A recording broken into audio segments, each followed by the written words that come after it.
Vanakkam, welcome to Rupa's Veg Kitchen. In, in today's video, I am going to tell you how to do Paraka Pitlai. Pavaka Pitlai is very good and very tasty.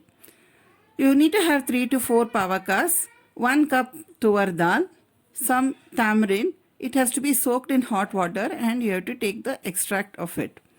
So it is a little bit long process, but it is worth the taste.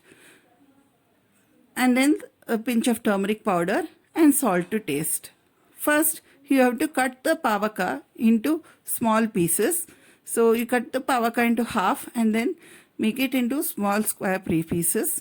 To this add 1 cup of water and a little bit of the tamarind extract. The rest of the tamarind extract has to be kept for the gravy.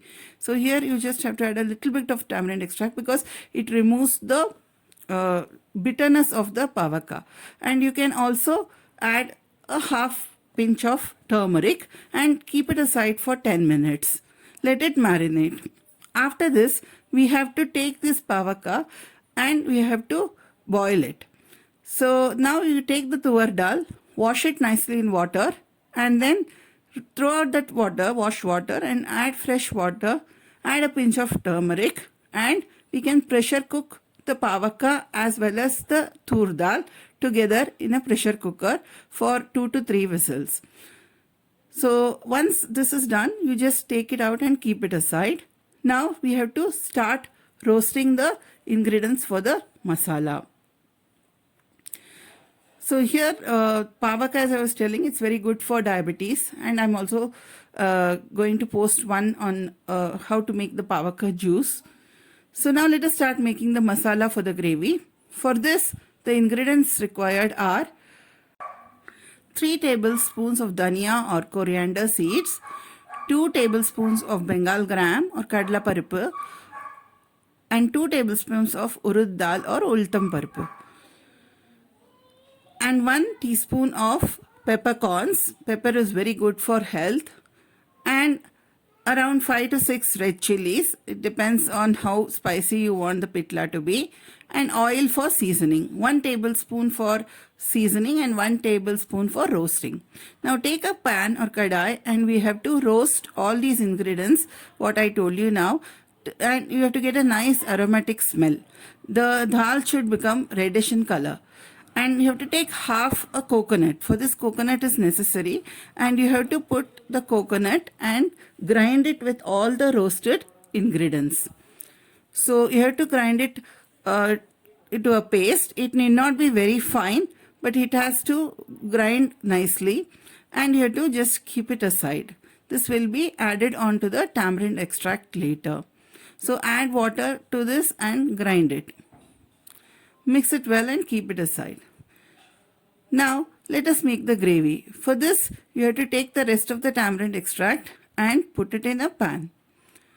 After it boils for 5 to 10 minutes, now we are going to add the masala which we had grinded and kept it aside. So this has to be added and again you have to simmer it for 4 to 5 minutes till everything gets mixed up.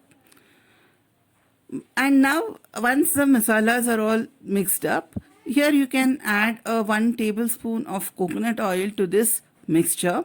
Add some salt also and just keep it around it. So here you can to adjust the consistency, you can add some water. You can add some water after you have ground the masalas. So as I said, all the coconut dishes that we make, especially the Kerala dishes, when we add 1 tablespoon of coconut oil, it tastes very good. So this is one tip that I would give. And coconut oil is very good as it is not as bad as it's been projected earlier. Nowadays the research says that coconut oil is good for health. It is good. It is a natural antibiotic, we can say.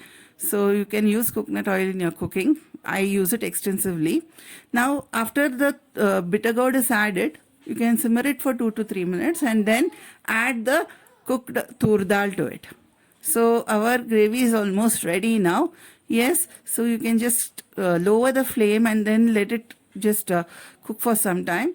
And now add the salt according to your taste, and we will have to do the seasoning for this gravy. So this pitla goes very well with hot rice. It really tastes yummy. Now let us look at the ingredients for seasoning. We need 1 tablespoon mustard, a little bit of hing or asafoetida, and turmeric powder and curry leaves. So you can season it with either coconut oil or refined oil. Either of the oil you can use, and you put everything in a kadai or pan and do the seasoning for your gravy. So once this is done, your delicious, tangy, yummy pitla is ready. Some people like to add some jaggery to it, but I don't do that. It is up to you. So you can have it with hot rice. Enjoy your pitla.